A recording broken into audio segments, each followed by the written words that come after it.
All right, everybody, welcome back to Beans No Ball. Week 4 has wrapped up, so let's just get right into it. Obviously, I know me and you got a lot to get into. We're gonna start off with our games the way it lines up. So, Christian, let's get started with the Cowboys on Thursday night.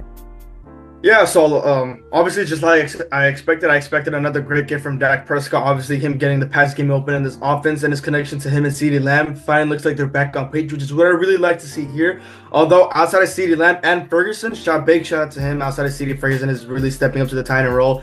I want to see Jerry Jones probably go for another receiver because honestly, Brandon Cooks, I still love Cooks, but he's just not living up to the receiver two expectation. And then when we have Jalen Tolbert and Kavante Turpin who are doing a little bit more than him, I still want to see a big name receiver, but at least another, viable receiver too for that offense going. The O-line, it looked like to pretty much pick it up against that Giants front seven. Brian Burns, he really was going anything. He's pretty much getting locked up all game. Tyler Guyton, flag issues, getting burned, so he's going to need a lot of time to develop. Cooper Beebe, once again, his second game so far, allowing zero pressure. So obviously, Cooper Beebe for that third round fit for them. So really looking good for at least for this offense there. I do want McCarthy to open up the pass play just a little bit more. I want a lot of design plays coming from this Cowboys team moving forward. The run game, Rico Dowdle, he looked a little bit better in the run game as well. Zeke pretty much looked the same, but I want Dowdle to get more snaps with Zeke moving forward here. And I just want the offense to, get more adjusted, bigger plays, better design plays. Because again, we're having a lot of red zone issues. That's another thing that's coming with this Cowboys team. And then the defense, we're gonna be without DeMarcus Lawrence. He's on the POP list. Micah Parsons, I'm pretty sure he's gonna be out a couple weeks. Nothing except there, but he does have a high ankle sprain.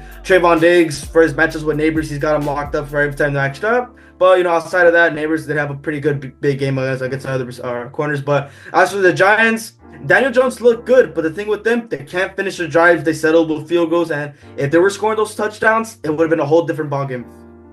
Yeah, obviously, in my opinion, too, it was a lot closer than you probably would have expected. Yeah. But, you are seeing, main thing, Daniel Jones on those overthrows that, really was holding some of his receivers back, even though he has been, improving as of late. But wrap that up. Let's get into my game with the Rams and the Bears. And this one, it's just frustrating as a Rams fan, the way this game ended up. Well, we look at Caleb Williams, I'm going to give credit where credit's due. He's looking better. And, obviously, our USC boy, it's nice to see him getting better, very nice to see that DJ Moore touchdown, you can definitely see strides, but overall, it still wasn't a great game. I don't want to be a stat warrior, but yeah, only 157 yards, that touchdown, and only 17 completions. It wasn't all that good from Caleb, but, we're seeing strides. And, the story of this game really was DeAndre Swift. Christian, you have him in one of your fantasy leagues. You decide to... Both of them, actually. I have him in both. Oh, then you have him in both, and he decides to go off after, he's on your bench now. So, it's phenomenal to see him getting back. I hate to see it against my Rams, but it's a great look for him to get back. And apart from him really racking it up, this defense, it's looking elite. Montez Sweat just really looking like an absolute game wrecker. And obviously, the O-line, our O-line really did struggle against them. It was a big reason those two turnovers that they did end up causing. Was a big part from that front seven. And look, for the Rams, my biggest takeaway here, Sean McVay's red zone play calling, it's becoming more and more of a problem, and we see, they drive into the red zone pretty easily most every drive, but then all of a sudden, you turn away from what's working. You stop feeding Kyren. I know he falls in love with the back shoulder fades a little too much at times, and he gets cute, and we start having to settle for field goals, and obviously 3 field goals in the first half. That was a big reason why. And we also look at this, that run defense still being a big issue, obviously, like we said with Swift. But one thing I can see, the secondary did improve for what that's worth. Holding the receivers to DJ Moore 22, Keenan Allen 19, and Rome Odunze only 10 yards. It's great, right? You get to see one of our worst position groups actually picking it up. So that's like one of the few takeaways I can take from this. And just overall, rough showing, frustrating game. Falling to 1-3, it's hard to see these guys getting back into the playoff picture. Yeah, honestly, that's probably the big issue with you guys. Probably just, obviously the whole team in general for the Rams is kind of, in a bad spot here, but specifically that defense with the rush attack, they really can't get it going specifically. And we saw it with DeAndre Swift, still win my leagues, even though benching him. But yeah, it's still a lot of things to see and see what McVay's going to go here moving forward. And now moving on with another nice NFC South divisional matchup with the Saints and the Falcons here. Honestly, this was honestly a poor showing from the first half for both offenses. I mean, nothing was really getting going on the receiving end here. But I do want to give a shout out, Chris Olave finally making a room for himself towards the end of the game in the second half. He was the main reason why the Saints were kind of pushing it forward here, but this was a tale of two defenses, really, who was going to the one stop or not, and this is exactly what it showed. Derek Carr, I mean, he had a good game at the pass yards, same with Kirk Cousins here, but, the issues with the interception, that kind of screwed him from there, but the rush attacks kind of what kept them in the game here for both these teams, with Kamara going for 77, and I believe Bijan going for, no, actually not Bijan, Tyler Algier, he was actually the main carrier for the Atlanta here with 60 yards here, so obviously there was, at least the rush game was there here, but the defenses kind of did sell for the Saints in the last minute here, and this, especially on the last drive, they kind of sold the Falcons kind of did get sold out there on the final drive with the flags that the defense did pull here. It's probably game. Could have been the Saints game. This honestly could have been the Saints game moving forward. They could have advanced here, but it's the last minute flags that cost them. And we saw on the final drive there, Kirk Cousins, he got some couple flags there. The receivers got a couple of flags here and there that pretty much bailed him out in field goal position, which got Young Oiku, which was at the 58-yard field goal, if I'm not mistaken. For him. Yeah, 58 is a career high for there. And honestly, really, it's just the defensive backs, in the life for too bright flags there. But again, with Kirk Cousins, and the receivers with the pass game, not all the time they're not gonna get bailed out, but the pass game here, and that's showing in the final drive. Still give me some, what's the word I'm looking for? I'm kind of spazzing out here. I was spazzing out there, but you know what I'm trying to say here. I'm not too confident. That's what I'm trying to say. I'm not too confident about this offense when it comes to crunch time, and that's what this really needs to step up for this Atlanta offense, because the defense, it was looking great when it really came to the last minute. Yeah. I mean, we're kind of starting to see the Falcons pick up, get into their stride, especially in division. These games really matter, and they're going to end up mattering down the line. But going into another divisional matchup with the Vikings and the Packers, and this game was just absolutely insane. Going from, I believe, 20-0 in the first half, if I'm not mistaken, for the Vikings, to eventually in the fourth quarter to be 28-22. The Packers really should have won this game, if we're being honest, when we look at, the missed kicks and just missed opportunities overall. I mean, I will say Jordan Love, I mean, he came back and, he gave this team a shot, but realistically, he didn't look ready to come back. I mean, we see the Packers were doing just fine with Malik Willis. You bring him back out and risk an injury, risk, a performance like this, 3 interceptions, just clearly not playing like himself. I would have liked to see Malik Willis be given another shot in this game, but regardless, I mean, it was a close game. I mean, the Packers have nothing to hold their head about this one. I mean, they made the game after being down 4 scores. I mean, to put it simply, that's great in and of itself. And I mean, one other thing I can't say about the Packers, I mean, seeing Josh Jacobs kind of struggle. I mean, this is something I said at the start of the season. If the run game doesn't get going for this team, I mean, specifically Josh Jacobs' success was going to be a big part of if the Packers were going to be able to challenge in the NFC North. And he's really going to have to start picking it up little by little. But, as for the Vikings, I mean, Justin Jefferson slowly making himself a big offensive player of the year candidate with, 2 absolute superhuman grabs, one of them for a touchdown. And, I mean, of course, that Brian Flores defense that everyone was raving about, that second half really gave us a lot of questions about this defense really going forward. Yeah, really, if it just wasn't for the simple mistakes that Jordan Love caused towards the end of the game, this probably would have been a Packers nice comeback there, but coming from injury, you would expect it to be a little iffy there. But again, like I said, it's these last minute mistakes that cost teams, and specifically the Vikings. Thankfully, they got away with this one. And now moving on to the Steelers and the Colts here, and obviously the biggest thing here was Anthony Richardson leaving during the game with, I believe, a hip injury.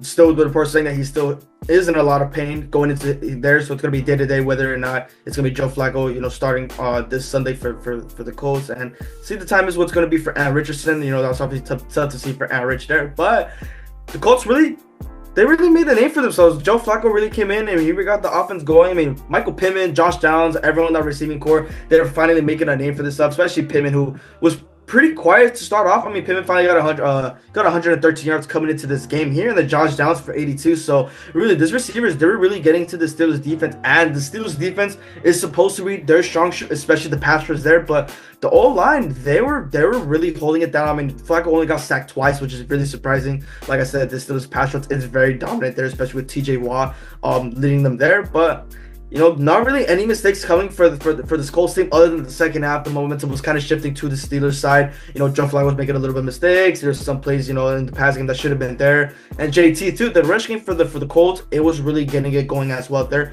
But it really just came down to crunch time for Justin Fields to really make a name for himself and come back for the Steelers team, which he was. He cracked 300 yards. He was getting the pass game open again. But again, this Colts defense that was struggling for the first couple weeks, they held it down for this really run-heavy Steelers team. I mean, Najee Harris only had 13 carries for 19 yards. Cordell Patterson took the bigger load in the second half. So wouldn't be surprised if Cordell, he gets a bigger snap count, moving on, especially with the big game coming with my Cowboys for the following week there. But Justin Fields, he did what he could. The O-line, the front seven for the Colts was really getting to him. He sacked four times, but lost to 30 yards.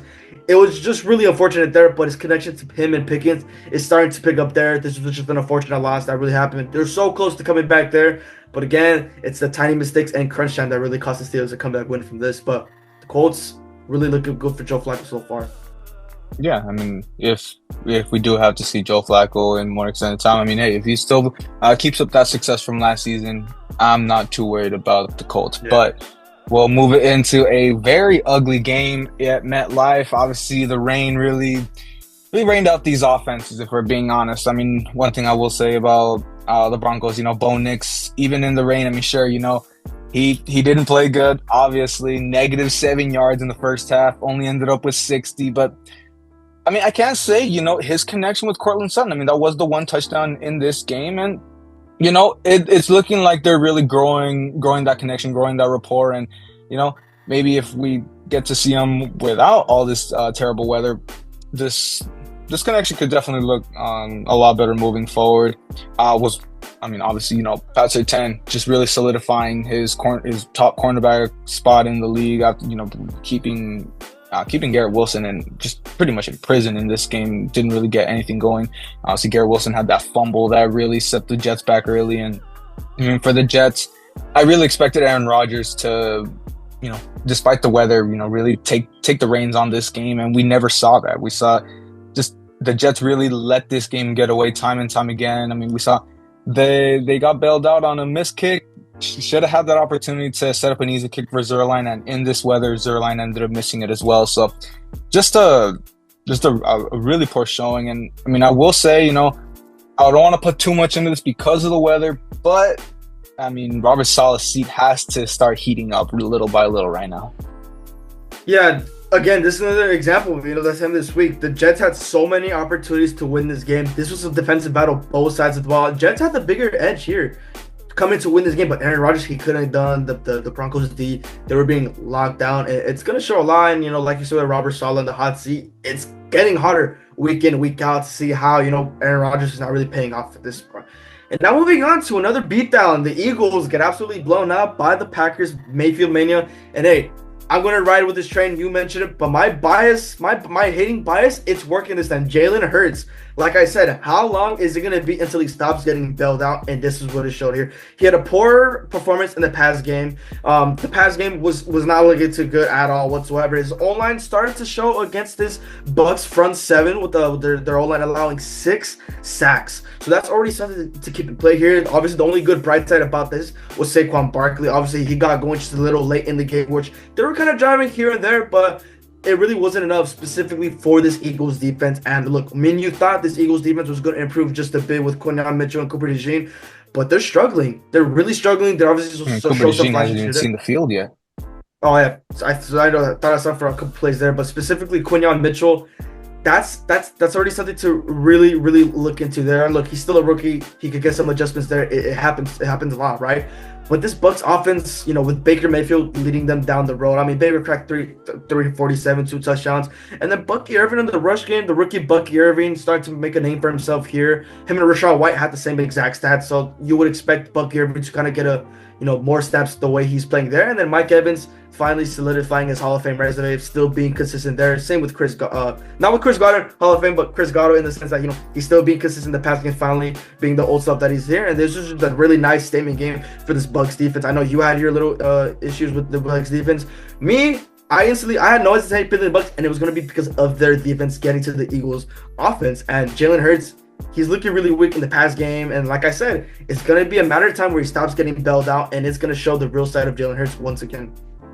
Yeah, I think, I have to be in agreement there. We say so much about Josh Allen. It's time to start that conversation. Same with Jalen Hurts about those turnovers. But moving into, another struggling quarterback, Joe Burrow. The Bengals finally getting their first win against the Carolina Panthers. Now, it's the Panthers, sure, but, it was a nice get-back game for them. Joe Burrow, 232 yards, 2 touchdowns. This is pretty much the type of get-back game that you want to see for him. Jamar Chase, that beautiful 63-yard touchdowns, evading all the Panthers defenders. We've seen, that connection still look good. Even last week, we thought, they were kind of already getting back on track.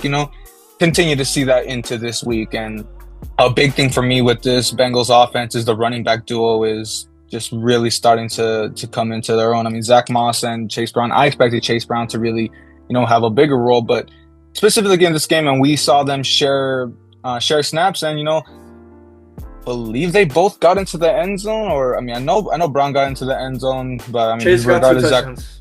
Yeah, well, okay, yeah. Chase is the one that had the bigger part. Yeah, but he had a big. Yeah, he had a big. Yeah, regardless, both of them really came out a lot better than we've been seeing in the past few games, and I think that run game was a big reason why they had so much success in this game. And on the Panther side of the ball, Andy Dalton, it was a little step back from last week, but he's still playing serviceable, and hey, he's playing better than Bryce Young, so that's all they really need right now. And one last thing, Xavier Legette, 6 receptions, 66 yards, and a touchdown.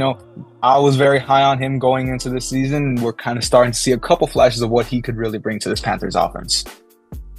Yeah, honestly, look, at least for the quarterback for the Panthers, it's finally getting Legette, getting the ball and finally getting active there here. But, it was Cincy. They were really due for a win, and Jamar Chase as well, finally picking it up as well. Really a good sign for the Bengals as well there. And now moving on with another nice AFC South battle between the Jaguars and the Texans. And this was pretty closer than expected there. There was a lot of struggles going on with that Texans team keeping it close with this really struggling Jaguars team here. But specifically, probably the main issue here is, well, I wouldn't say probably the issue of this game there, but Trevor Lawrence, obviously, he didn't crack 200, but he did get 2 touchdowns, which kind of did help the pass game there, so kind of did solidify them as well there. It was really just the defense that really couldn't get it done in crunch time once again against this Texans team. The rush attack for the Bengals, ETN had another light slow. They tanked Bigsby's the one that really got the load in the rush attack with 7 carries and 90 yards, so that kind of did help Trevor just a little bit there. And then at least, look, they're on 4, but one bright spot for the Jaguars that I can't say is Brian Thomas Jr. He's looking really good. That's another guy that I was really high on coming into the season, and he's been consistent since he came in. First couple games, he's been getting a little over 40. He got 86 and a touchdown. So this pass attack with him and Christian Kirk, it's looking a little bit better. That's really the only bright spot I could say for this Jaguars team there. But once again, all the blame is gonna go to Doug Peterson, just the way everything's going. Really, the Jaguars had a lot of opportunities to really win this game here, but CJ Stroud, he struggled for the first bit, don't get me wrong here, but when it really mattered most, 345 yards, 2 touchdowns, he really got it going. And Nico Collins solidifying himself as a true one receiver in the league. Could even be moving into the top 10 receiver specifically for this season. Looking good for Nico Collins as well. Stephon Diggs still, helping him just a little bit there. But the connection with him and Collins is looking really, really well. The rush attack looked a little iffy there, but, I wouldn't worry too much about the Texans there. With no Joe Mixon, it's kind of hard to get them going. No, obviously with Joe Mixon still going to be out for a couple games there. With Cam Akers, got 53 yards, former round for you. Looked a little good there, but I'm not too worried about this Texas team specifically. CJ Stroud, he's going to turn it around, and he walked away with the win in crunch time finally at the end of this game. Yeah, at the end of the day, it wasn't pretty, but a win's a win for the Texans, and they need one of those divisional wins now. Moving into one of the surprises of the week, at least for us, and the Commanders and the Cardinals. And I mean, Jaden Daniels, I mean, take a bow. He is on a meteoric rise ever since. I mean, I guess first game didn't expect much out of him, but last three games really really showing. He threw his first career interception. I guess the one blemish in this game, but I mean, overall, the historic start. Highest ever passer rating through the first 4 weeks, better than '07 Brady. That really puts stuff into perspective. I mean, I'm sure. I mean, maybe some people don't want to hear this, but I know a lot of Commander fans are getting RG3 flashbacks into the way he plays and the mobility that he brings, and really seeing the arm that he brings to this offense too. I mean, don't look now. The Commanders might start to gain control into this NFC East. I mean, look, that's what I mentioned. That's what I mentioned to you. They exactly, might walk away with the division. And this is something that I would joke about earlier on in the season. That it probably won't be the Eagles, probably won't be the Cowboys. It's got to be the Commanders. But I mean, it's looking like realistically, Jaden Daniels can seriously, catapult this team. I mean, easily, by far and away, he is the runaway offensive rookie of the year candidate as of right now. But I mean, looking into the other side of this in the Cardinals, I mean, there's not really much to really take away from this game. I mean, Marvin Harrison Jr. had a decent showing, so we could say that. But apart from that, not much. I mean, I'm starting to think that insane performance against my Rams is really starting to look like a fluke. That defense isn't showing that same aggression. The O-line isn't looking, as sound as they were in that game. It's time to look yourselves in the mirror when you're looking at, and Kyler Murray, you got to see better play out of him. Yeah, honestly, I was very disappointed by Kyler Murray and the Cardinals. I'm still high on this Cardinals team, on Kyler and the Cardinals. I know they can turn it around coming into this, but without scary, the Commanders are looking. It's nice to see Scary Terry finally has a competent quarterback throwing at him, and the run game with Brian Robinson Jr. is looking phenomenal once again here. So this is probably a team in the NFC that you should not look past by. And now moving in with the Patriots and the 49ers, and the Patriots struggles still continue with Jacoby Brissett at the quarterback. I mean, put that in perspective. When your leading receiver is Antonio Gibson, the running back, this should be something. Specifically when you were looking at Jacoby Brissett, he really couldn't get going in the past game, and we know the Niners defense. It's supposed to be a good defense, and it showed. You can make your argument. Yes, it's the Patriots. Yes, it's that Patriots. I've been saying they had a decent defense, especially with guys like Gonzo leading them in the secondary. And for the most part, Gonzo was doing for his most work, locking up Ayuk. He got 2 for 48, but still, Ayuk not getting going. Juwan Jennings, once again, having another pretty good day for this Niners team. And Brock Purdy, I guess you could say, without his main weapons, he still looked really good in the pass game. Nothing really gave up too much there. He was only sacked once, so the O-line still put up a lot, and then Jordan Mason still picking up the load with the absence of McCaffrey. So I know, like you said, you said this after the first game, he wasn't going to get the same production. Well, I had some hope for Jordan Mason, specifically because I have him in one of my fantasy leagues, but 24 carries for 123 yards, so the rush game, it's not a concern for this 49ers team. They're still going to get going. Purdy, we've been saying system quarterback, this and that, but without his main weapons really doing much, specifically Ayuk, he's looking good in the pass game. So I really got to give it to Purdy. And as for the Patriots, the struggles still continue for Jacoby Brissett. Yeah, obviously, I mean, very much an expected result here, but I mean, always nice. I mean, especially, after the 1-2 start for the 49ers, they really needed a result like this. So definitely great for them to get back on track. And moving into, I mean, we haven't talked about disagreements throughout the video, but this was one of them. And I'll be honest with you, when I made my pick for the Raiders, I kind of forgot that they were without Devontae and Max Crosby. So I guess that was a little mistake on me, but it worked out. I mean, I was also kind of just thinking, the issues that this Browns team have had throughout the start of the season with Deshaun Watson and, I mean, regardless, the O-line and Amari Cooper, every single one of those came to prevalence right now. Obviously, I don't want to put a lot onto Watson. If I'm being honest, this game, he's the last guy that should be getting any of the blame here. We look at guys like Amari Cooper, the struggles with the drops really continue. He leads the NFL in drops, and one of them turned into a very costly interception for Deshaun Watson. And then just the O-line in general, not giving Deshaun time. I mean, a lot of us want to talk down on Deshaun because all the other stuff, but can't really say much about him in this game. He's working with what he can, but we'll say one thing, for the Raiders, a win's a win, sure, but this was a very poor showing for them. They were lucky to pull this game out. Offense was just doing nothing. I mean, the defense in general, even without Max Crosby, really kept his team in the game. And I mean, obviously, sure, the Browns themselves just shooting themselves in the foot. So obviously now we also see Devontae requesting a trade from this team. So turmoil might start to set in for the Raiders. But I mean, take when you can get them. This was, I mean, a win is a win for them. But a lot of back to the drawing board for the Raiders and for the Browns. I mean, just in general. Yeah, the Browns defense, they give so many opportunities for this Browns house to win a game. I know that really big yardage play to Jerome Ford that sent up in the red zone, and sure, Deshaun keeping there, but the O-line was another huge struggle there. Could have walked away there, but with both these teams, sure, there's still a lot of fixing specifically for the Browns and the Raiders. And now moving it on to another nice AFC West battle, excuse me, the Chiefs and the Chargers, and obviously, look, this was honestly another closer game than you expected. Another Mahomes showing, sure.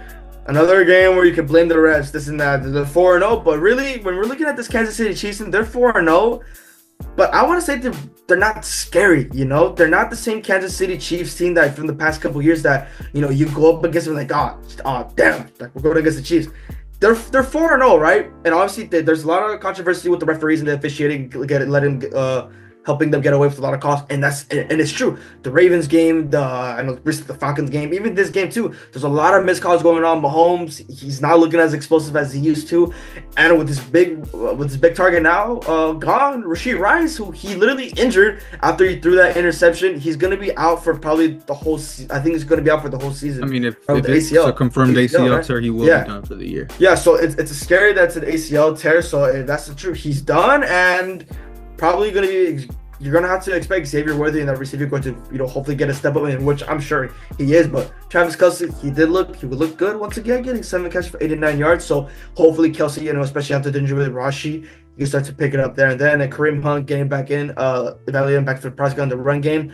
He looked at 69 yards on 14 carries, so the run game, it's gonna pick up. I know that for sure. But as for the Chargers, Justin Herbert, I've had my things about Justin Herbert, but once again. Still a lot of iffy, specifically looking at the Chiefs team in the run game. The run game didn't help up a lot. I mean, Dobbins has been doing well for the first 3 games, got him 32 yards on 14 carries, so it wasn't really a lot of help on there. I'm not going to put all this blame on Justin Herbert, specifically with what he was working with. The O-line was holding up for the most part, but really couldn't get it done against the Chiefs front 7 when it really mattered the most. And in the receiving core, Landon McConkey, at least that's something to show. He got a touchdown, finally boosting up in this receiving core here. But for the Chargers, Justin Herbert, he's going to get more help than what he really needs. Yeah, I mean, obviously the big story here, Rashee Rice. But moving into the Sunday nighter, Bills Ravens. I mean, Christian, we both really got this one wrong to just flat out. I mean, we expected the Bills to move on to 4-0, and I mean, just the Ravens, they just seem to be back. That dominance on both sides of the ball that we've kind of come to expect. The run game obviously setting the tone right away, right out the gate. Derrick Henry, that 87-yard stamper down into the end zone, 2 total touchdowns, just a yard shy of 200 for him. Definitely that vintage type of showing that we've come to expect out of him. And I mean, I guess you could also say, Lamar, they're not relying on him as much. Another game that he goes under 200 yards, not even cracking 160. Still getting 2 touchdowns, though. I mean, he's playing efficient ball for what it's worth. I mean, obviously not looking phenomenal on the stat sheet. It might not, but I mean, regardless, he's getting wins and he's playing well. And I mean, also, the Ravens defense, I said, they're strong on both sides of the ball. Roquan Smith and Kyle Van Noy, 2 of the big leaders on this defense, really showing out in this game. Also, Kyle Hamilton got to, show him his flowers too. But for the Bills, I mean, the Josh Allen MVP conversation might be getting quieted just a little bit. I mean, we'll wait and see how he fares later on in the season. He got his first turnover of the season. Obviously, that was, once we see his turnover issues come out, it starts to be those little issues. But I mean, apart from him, I don't want to put too much because he was giving his receivers chances throughout the game. The receivers were kind of selling him at times, specifically Keon Coleman, someone that we've been high on, but I mean, it's hard to keep defending him. He really needs to step it up in these scenarios.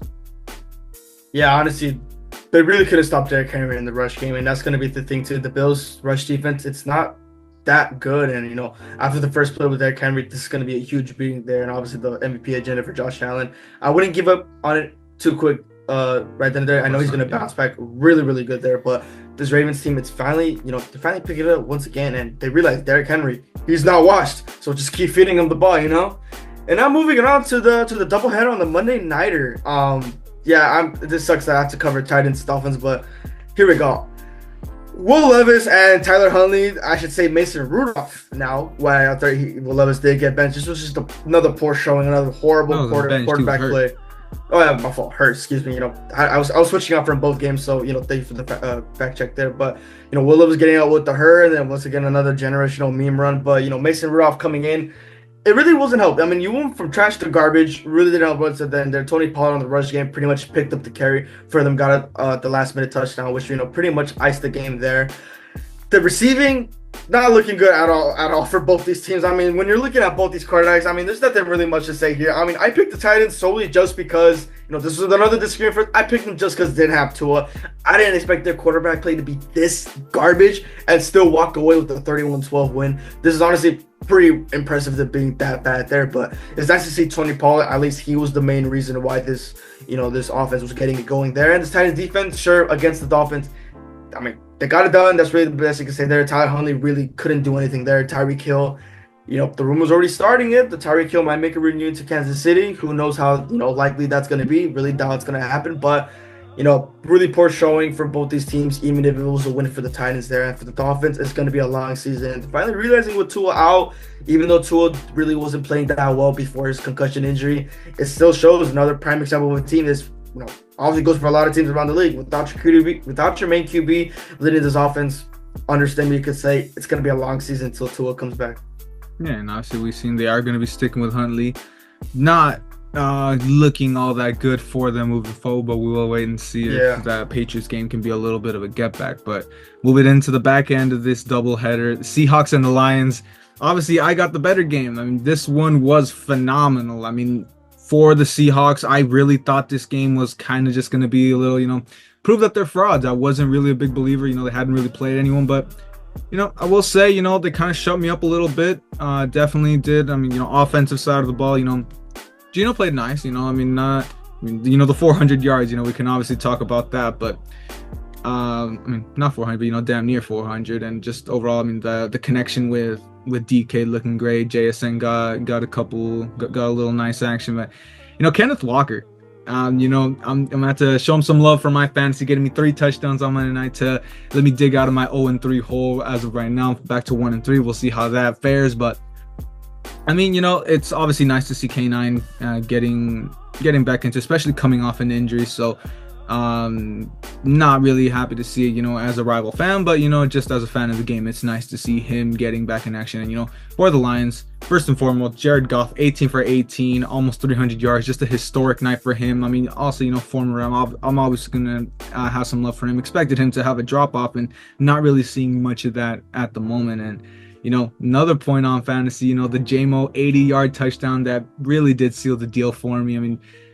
Just really, really nice to see him after, he had that nice game against the Rams, kind of got a little quiet as of late, but, if they can really get this duo going with Amon-Ra and him, obviously Amon-Ra did get himself going, had a touchdown throw himself, and, obviously gotta throw in that run back duo that even with a star O-lineman out, I believe it was Ragnow that missed this game, the star running back duo of Montgomery and Gibbs, obviously just played phenomenally. Obviously with Gibbs 2 touchdowns and Montgomery just being the bowling ball that he is. And one last point, I will admit, after we've been talking about this for a while, the Lions helmets looked all right on field. I really did enjoy seeing them on field. On field, they look a lot better. That's what I told you, right? That's what I thought too. Exactly. Wait till they get on field. But my only thing is the media pictures, all the showing out, they weren't matching with the uniform. So now that we actually get to see them, I told you they look fire on field.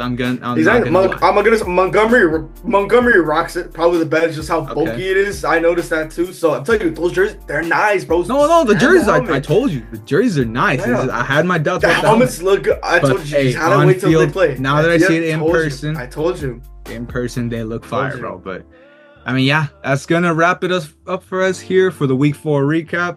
Let's see, before we go, Christian, you 2-1 me on this one. Got a little get back, still 1 behind me in the overall ranking. So, I mean, you know, I had my thing. I told you about that Colts game. I was that close, so we could have been even on the week. But regardless, you know, 10-6, 9-7. You know, see how we do into week 5. Thank you guys for watching. Hope you like and subscribe, and we'll see you right back on Thursday for Bean Talk.